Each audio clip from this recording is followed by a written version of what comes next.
The Frog Prince. Once upon a time, there was a king. The king had 3 daughters. Each of them was extraordinarily beautiful, especially his youngest daughter, who was as beautiful as a heavenly goddess. Everyone who saw the little princess couldn't help but praise her beauty. In the vicinity of the king's castle, there was a large, dark forest, and in this forest, beneath an old linden tree, there was a well. In the heat of the day, the princess would go out into the forest and sit on the edge of the cool well. To pass the time, she would take a golden ball, throw it into the air, and then catch it.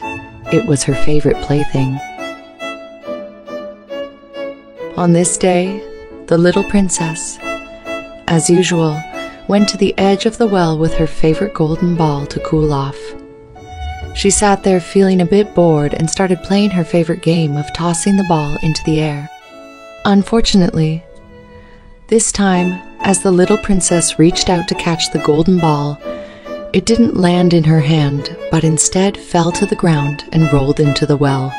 The little princess panicked and rushed to the edge of the well, trying to retrieve the golden ball, but it sank into the depths of the water and disappeared in an instant. The water in the pond was very deep and dark, and the bottom couldn't be seen. The little princess couldn't find her golden ball, and she began to cry. She cried louder and louder, and she could not console herself. As she was thus lamenting, someone called out to her, "What's the matter, little princess? Why are you crying so sadly? Your crying would turn a stone to pity." The princess looked around to see where the voice was coming from, and saw a frog who had stuck his thick, ugly head out of the water. "Ah, a talking frog!" The princess was startled. "I am crying because my golden ball has fallen into the well." "Don't cry, princess," said the frog. "I can help you. But what will you give me if I bring back your plaything?" "Whatever you want, dear frog," she said. "My clothes, my pearls and precious stones, and even the golden crown that I am wearing." The frog answered, "I do not want your clothes, your pearls and precious stones, nor your golden crown, but if you will love me and accept me as a companion and playmate, and let me sit next to you at your table and eat from your golden plate and drink from your cup and sleep in your bed, if you will promise this to me, then I'll dive down and bring your golden ball back to you." "Oh yes," she said, "I promise all of that to you, if you will just bring the ball back to me." But she thought, what is this stupid frog trying to say? He just sits here in the water with his own kind and croaks. He cannot be a companion to a human. As soon as the frog heard her say yes, he stuck his head under and dove to the bottom. He paddled back up a short time later with a golden ball in his mouth and threw it onto the grass. The princess was filled with joy when she saw her beautiful plaything once again, picked it up and ran off. "Wait, wait," called the frog. "Take me along. I cannot run as fast as you." But what did it help him? That he croaked out after her as loudly as he could. She paid no attention to him, but instead hurried home and soon forgot the poor frog, who had to return again to his well. The next day, the princess was sitting at the table with the king and all the people of the court, and was eating from her golden plate when something came creeping up the marble steps. Plip, plop, plop, plop, plop. As soon as it reached the top, there came a knock at the door, and a voice called out, "Princess, open the door for me." She ran to see who was outside. She opened the door, and the frog was sitting there. Frightened, she slammed the door shut and returned to the table. The king saw that her heart was pounding and asked, "My child, why are you afraid?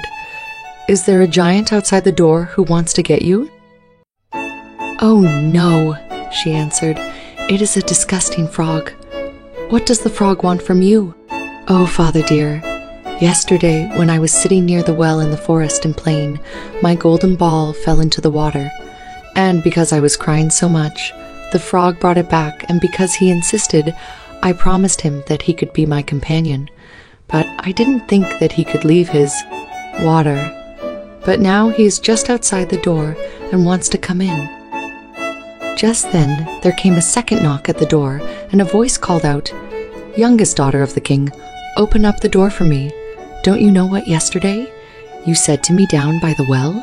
Youngest daughter of the king, open up the door for me."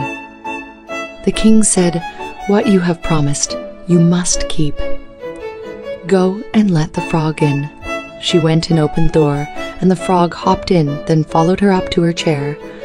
He sat there and called out, "Lift me up next to you." She hesitated until finally the king commanded her to do it. When the frog was seated next to her, he said, "Now, push your golden plate closer so we can eat together." The princess began to cry and was afraid of the cold frog and did not dare to even touch him. And yet he was supposed to sleep in her beautiful clean bed. The king became angry and said, "You should not despise someone who has helped you in time of need." She picked him up with 2 fingers, carried him upstairs, and set him in a corner. As she was lying in bed, he came creeping up to her and said, "I am tired, and I want to sleep as well as you do. Pick me up, or I'll tell your father." With that, she became bitterly angry and threw him against the wall with all her might. "Now you will have your peace, you disgusting frog." But when he fell down, he was not a frog, but a prince with beautiful friendly eyes. And he was now, according to her father's will, her dear companion and husband.